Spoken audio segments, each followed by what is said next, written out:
This tutorial will explain how to write off an invoice or void an invoice in Kaui. This feature is available depending on your user roles and permissions. Write off and void have distinct meanings in Kill Bill. Write off brings the balance of an unpaid invoice to zero. This method is typically used when closing an account with unpaid invoices, or when you are sure the invoice is uncollectible.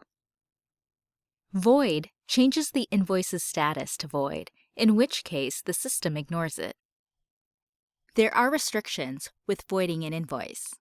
For example, you cannot void an invoice if it was partially or fully paid, it contains consumed credit items, or if any invoice item was internally adjusted by the system.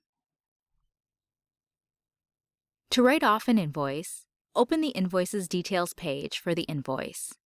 Hover over the tag icon. From the drop-down, select the Written Off checkbox.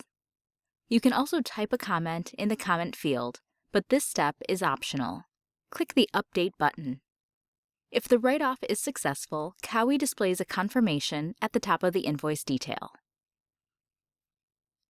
To void an invoice, open the Invoice's details page for the invoice. Hover over the trash can icon. Kaui displays a drop-down. You can type in the comment field, but this is optional. Click the Void button. If the void is successful, Kaui displays a confirmation at the top of the invoice detail. For more information, please visit docs.killbill.io to learn more about Kaui, its features, and configurations.